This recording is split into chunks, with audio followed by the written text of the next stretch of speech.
Hello दोस्तों, आप लोगों का अपना ही YouTube channel Smart Study with Kajal sir में स्वागत है।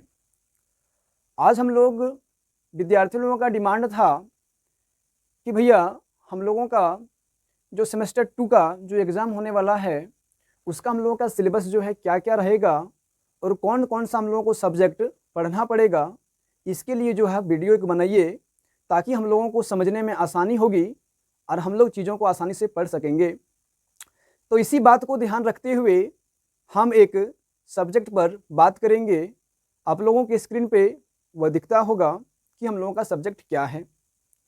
सबसे दुख की बात यह है कि हम लोगों का सेमेस्टर 2 में जो एक सब्जेक्ट है उस सब्जेक्ट का नाम है mathematical and computational thinking analysis. यह सेमेस्टर 2 में इतने विद्यार्थी इसमें प्रमोट किए हैं कि मैं कुछ बोल नहीं सकता। ऐसा क्यों हुआ है? सबसे बड़ी बात यह हुआ है कि सबसे पहले विद्यार्थी लोगों का सिलेबस पता नहीं होता है कि मुझे पढ़ना क्या है। बच्चा लोग कुछ कुछ पढ़ के चल जाता है, एग्ज़ाम में नहीं मिलता है, इसके वजह से बच्चा लोग लिख नहीं पाता है और एग्ज़ाम में प्रमोट हो जाता है। SKMU पहले एग्ज़ाम जो है CBCS के पैटर्न पे चलता था, लेकिन SKMU ने जब नीप नियम लागू कर दिया है तब विद्यार्थियों को दिक्कत हो गया है। इसीलिए हम लोग कह सकते हैं कि जब बच्चा का नियम लागू कर दिया है SKMU ने नीप, तो बच्चा लोगों का ढीला हो गया पैंट का जीप। इसलिए मैं ऐसा कर रहा हूं क्योंकि अब जो SKMU जो एग्ज़ाम लेती है, क्या कर रहा है वो एग्ज़ाम ले रहा है न्यू एजुकेशन पॉलिसी के अंतर्गत। अब न्यू एजुकेशन जो पॉलिसी जो लागू की गई है, इसमें क्या है कि हम लोगों को प्रत्येक जो हम MDC क्या बोलते हैं हम लोग सब्जेक्ट पढ़ना पड़ता है। MDC 1, MDC 2, सेक पेपर पढ़ना पड़ता है, AEC पढ़ना पड़ता है। कुल मिला के हम लोगों को 6 गो सब्जेक्ट पढ़ना पड़ता है। इसीलिए विद्यार्थी लोगों का क्या होता था, सोचता था कि पहले का ग्रेजुएशन है, ये पहले का ग्रेजुएशन नहीं है। अब जो है आप सब विद्यार्थियों को जागना होगा, पढ़ना होगा, तब जाके आप लोग जो है पास कर सकेंगे। पहले SKMU जो कोई दिक्कत नहीं था, बच्चा लोग पढ़ा तो ठीक, नहीं पढ़ा तो भी ठीक, पास हो जाता था। लेकिन अभी SKMU जो है मैं पास करना विद्यार्थी लोगों का बहुत दिक्कत हो रहा है। इसीलिए मैं चाहूँगा कि आप लोगों के बीच में एक सब्जेक्ट लाया हूँ जिस सब्जेक्ट का नाम है mathematical and computational thinking analysis. आप जो सेमेस्टर 1 में आप लोग पास किए हैं, सेमेस्टर 2 में जैसे आप लोग जो है प्रवेश किए हैं, तो सेमेस्टर 2 में आप लोगों का एक सेक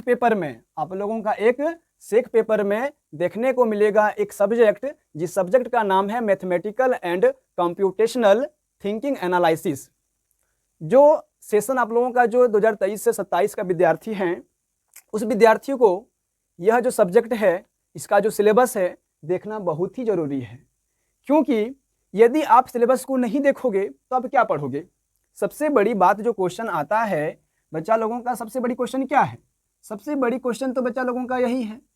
क्वेश्चन ध्यान दीजिए क्या है बच्चा लोगों का, कि आपके पास सिलेबस रहेगा तो आप पढ़ाई कर पाइएगा, बिना सिलेबस से क्या पढ़िएगा। इसीलिए और मैं चाहूँगा कि इस सिलेबस को बच्चा लोगों को बताने के बाद जो है नेक्स्ट वीडियो में आप लोगों का इसी के रिलेटेड जो है बच्चा का क्वेश्चन मैं लाऊंगा। आप लोगों का ही यूट्यूब चैनल जो है smart Study with Kajal sir में सारा एनालिसिस हम लोग करेंगे और चीज़ों को अच्छा से समझेंगे। आप लोग जो है वीडियो में बने रहिएगा। चलिए हम डिस्कस कर रहे हैं इसका सिलेबस। देखिए सबसे बड़ी बात क्या है कि SKMU जो है नियम लागू कर दिया है नीप। इसीलिए आप लोग जो हैं अच्छा से तैयारी करेंगे। बिना तैयारी किए बिना आप लोग जो हैं अगला सेमेस्टर जाने के लिए बच्चा लोगों का बहुत प्रॉब्लम का सामना करना पड़ेगा। इसलिए मैं चाहता हूं कि आप लोग अच्छी तरीके से तैयारी करेंगे। देखते हैं हम लोगों का सिलेबस क्या है। हम लोगों का जो सिलेबस है यूनिट 1 में वो हम लोगों का है कॉमर्शियल अर्थमेटिक। कॉमर्शियल अर्थमेटिक इसके अंतर्गत क्या क्या आता है आप लोग जो है खुद देख सकते हैं। कॉमर्शियल अर्थमेटिक जो होते हैं इसमें ध्यान दीजिए क्या क्या आता है।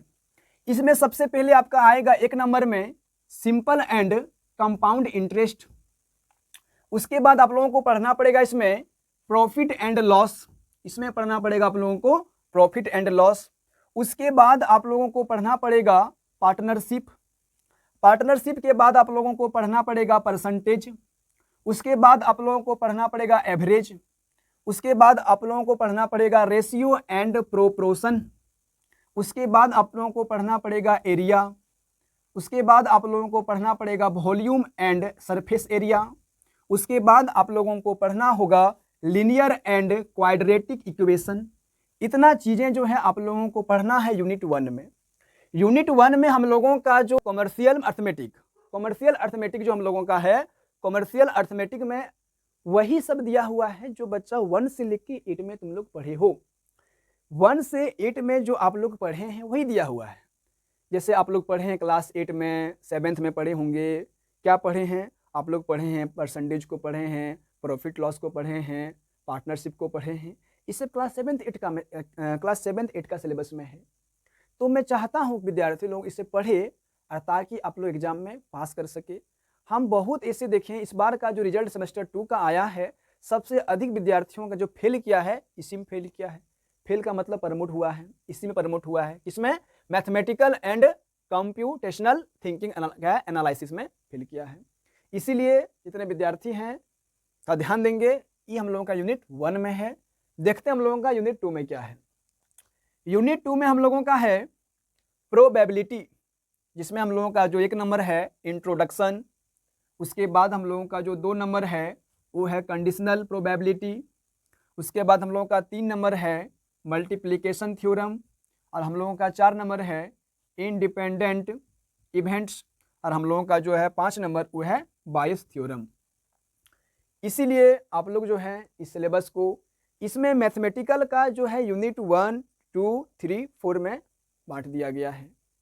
आप लोगों के स्क्रीन में भी कोई दिखता होगा, यूनिट 1 दिखता होगा, यूनिट 2 दिखता होगा, यूनिट 3 और 4 हम लोग बात करेंगे इसके बाद।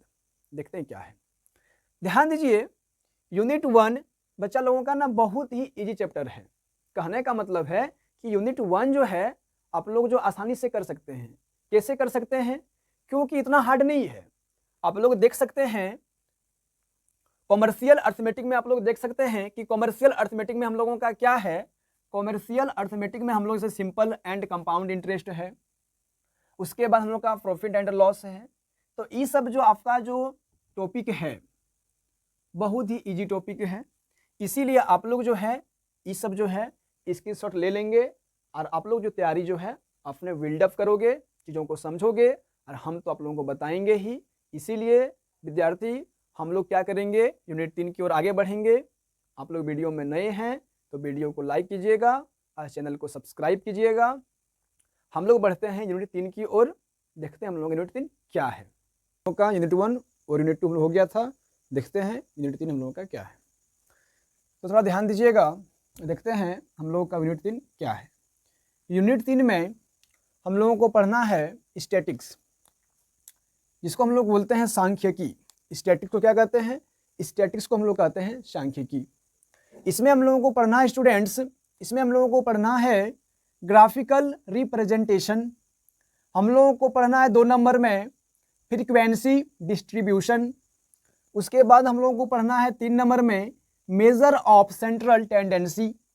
हम लोगों को पढ़ना है रोमन 4 में मीन पढ़ना है। रोमन 5 में हम लोगों को पढ़ना है मीडियन। और रोमन 6 जो हम लोगों का है पढ़ना है मोड, इसको हम लोग बहुलक कहते हैं। और रोमन 7 में हम लोग पढ़ना है मीन डिवीजन।